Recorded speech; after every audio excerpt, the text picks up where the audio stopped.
News can മീഡിയയുടെ പുതിയൊരു വീഡിയോയിലേക്ക് സ്വാഗതം. സംസ്ഥാനത്ത് മഴ ശക്തമായി പെയ്തുകൊണ്ടിരിക്കുകയാണ്. ചിലയിടങ്ങളിൽ മഴ ഇടവിട്ടാണ് പെയ്യുന്നതെങ്കിൽ ചിലയിടത്ത് നിർത്താതെ പെയ്യുന്നുണ്ട്. ഇതുമൂലം വീടുകളിലും മറ്റു പരിസര പ്രദേശങ്ങളിലും വെള്ളം കയറുന്നുണ്ട്.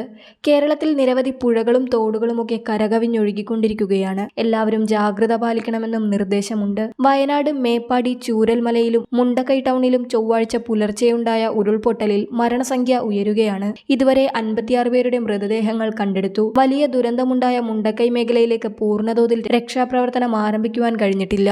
മുണ്ടക്കൈയിലെ ഉരുൾപൊട്ടലുകൾക്ക് പിന്നാലെ ചാലിയാറിലും ചാലിയാറിന്റെ പോഷക നദിയായ ഇരവഴിഞ്ഞിപ്പുഴയിലും വൻതോതിൽ വെള്ളമിരച്ചു കയറിയിരിക്കുകയാണ്. തീരപ്രദേശങ്ങളിൽ അതീവ ജാഗ്രത തുടരുന്നു. മുക്കം, പുൽപ്പറമ്പ്, കൊടിയത്തൂർ, ചെറുവാടി അങ്ങാടികളിലെ കടകളിൽ വെള്ളം കയറിയിട്ടുണ്ട്. സംസ്ഥാനത്തെ വടക്കൻ പ്രദേശങ്ങളിൽ മിക്കയിടത്തും നദികൾ കരകവിഞ്ഞൊഴുകുകയാണ്. തൃശൂരിൽ ചേർപ്പ് പാറളം പഞ്ചായത്തിൽ മിന്നൽ ചുഴലിയുണ്ടായി. ചുഴലിയിൽ മരങ്ങൾ വീണ് വീടുകൾ തകർന്നിട്ടുണ്ട്. കോഴിക്കോട് വിലങ്ങാട് പുഴയിലും ജലനിരപ്പ് ഉയർന്നിട്ടുണ്ട്. വിലങ്ങാട് മഞ്ഞച്ചീളിൽ കനത്ത മലവെള്ളപ്പാച്ചിലിൽ ഒരാളെ കാണാതായതായും വിവരമുണ്ട്. മലയാങ്ങാട് ഭാഗത്ത് പാലം ഒലിച്ചുപോയിട്ടുണ്ട്. നിരവധി പേരെ സ്ഥലത്തു നിന്ന് മാറ്റിപ്പാർപ്പിച്ചു. കോഴിക്കോട് തൊട്ടിൽപ്പാലം പുഴയും കരകവിഞ്ഞൊഴുകുകയാണ്. ഇവിടെയും നിരവധി കുടുംബങ്ങളെ മാറ്റിപ്പാർപ്പിച്ചിട്ടുണ്ട്. പാലക്കാട് കടുക്കാംകുന്നി മുക്കേപ്പുഴയിൽ ജലനിരപ്പ് വൻതോതിൽ ഉയർന്നു. മലമ്പുഴയിലേക്കുള്ള വിനോദസഞ്ചാരത്തിന് നിരോധനം ഏർപ്പെടുത്തിയിട്ടുണ്ട്. താമരശ്ശേരി ചുരം 8-ാം വളവിൽ മണ്ണിടിഞ്ഞു വീണു. മരങ്ങൾ റോഡിലേക്ക് വീണതോടെ ഗതാഗതം തടസ്സപ്പെട്ടു.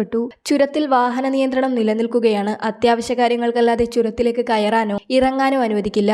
മുണ്ടക്കൈയിലേക്ക് രക്ഷാപ്രവർത്തനത്തിന് ആളുകൾ പോകുന്നതും സാമഗ്രികൾ കൊണ്ടുപോകുന്നതെല്ലാം ചുരത്തിലൂടെയാണ്. ഇതിന് തടസ്സമാകരുതെന്ന് കരുതിയാണ് നടപടി. സംസ്ഥാനത്ത് ഇന്ന് അതിതീവ്ര മഴയ്ക്ക് സാധ്യതയെന്നാണ് മുന്നറിയിപ്പ്. 5 ജില്ലകളിൽ കേന്ദ്ര കാലാവസ്ഥാ വകുപ്പ് റെഡ് അലർട്ട് പുറപ്പെടുവിച്ചിട്ടുണ്ട്. മണിക്കൂറിൽ 50 കിലോമീറ്റർ വരെ വേഗതയിൽ വീശിയേക്കാവുന്ന ശക്തമായ കാറ്റിനും സാധ്യതയുണ്ട്. മഴ കനത്തതോടെ മണ്ണിടിച്ചിലിനും മരങ്ങൾ കടപുഴകി വീഴാനും സാധ്യതയുള്ളതിനാൽ മലയോര മേഖലയിലുള്ള ജനങ്ങൾ അതീവ ജാഗ്രത പാലിക്കണം. മലയോര മേഖലകളിലേക്കുള്ള യാത്രകൾ കഴിവതും ഒഴിവാക്കണമെന്നും അധികൃതർ നിർദ്ദേശിച്ചിട്ടുണ്ട്. കണ്ണൂർ, കാസർഗോഡ് തീരങ്ങളിൽ പ്രത്യേക ജാഗ്രത പുലർത്താൻ നിർദ്ദേശം. ഉയർന്ന തിരമാലകൾക്കും കടൽ കൂടുതൽ പ്രക്ഷുബ്ധമാകാനും സാധ്യതയുള്ളതായി ദേശീയ സമുദ്രസ്ഥിതി പഠന ഗവേഷണ കേന്ദ്രം അറിയിച്ചു.